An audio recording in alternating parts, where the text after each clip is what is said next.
నోరు ఉంది కదా అని ఇందాక అన్నట్టు వర్క్ ఫ్రమ్ బెంగళూరు ఎమ్మెల్యే అయినా. జనరల్గా శాసనసభ్యులు అసెంబ్లీ అయిపోయిన తర్వాత వాళ్ళ నియోజకవర్గాలకు వెళ్ళి పనిచేసుకుంటారు, ప్రజలకి అందుబాటులో ఉంటారు. ఈయన మాత్రం శాసనసభకి రాడు, బెంగళూరుకి మాత్రం తరచుగా వెళ్ళిపోతూ ఉంటారు.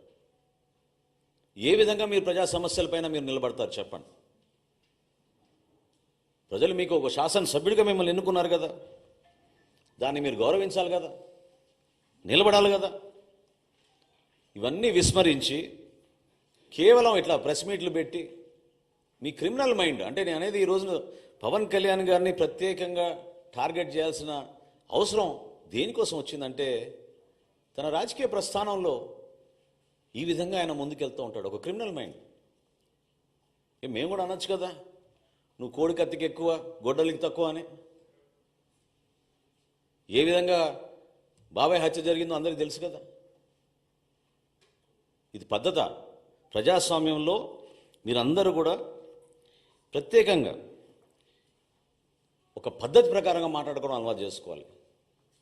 గౌరవ ముఖ్యమంత్రి గారిని, ఆయనకున్న అనుభవం, ఆయనకున్న పరిచయాలు, ఈరోజు భారతదేశంలో ఆయన కష్టపడి జాతికి అంకితం చేసిన అమరావతిని, పోలవరంని, విశాఖపట్నం స్టీల్ ప్లాంట్ని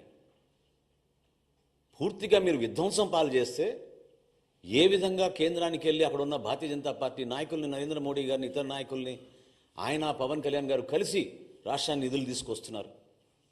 కలిసి పనిచేయాల్సిన సందర్భం కాదా ఇదని నేను అడుగుతున్నాను జగన్మోహన్ రెడ్డి గారిని. మీలో ఏమైనా ఇంకిత జ్ఞానం ఉంటే రాష్ట్ర ప్రజల పక్షాన్ని నిలబడండి.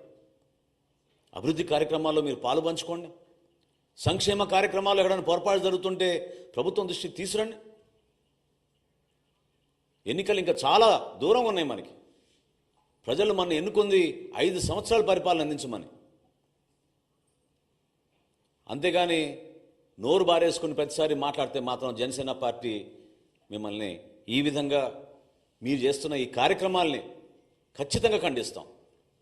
ఇది చాలా తప్పు.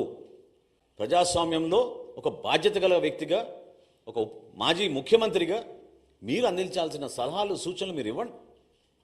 వ్యక్తిగత విమర్శలకి, కించపరిచే విధంగా, దానివల్ల మీకు ఏదో ఓట్లు పడిపోతాయి అనుకుంటే మాత్రం నిన్నటి ఎన్నికలే మీకు దానికి నిదర్శనం.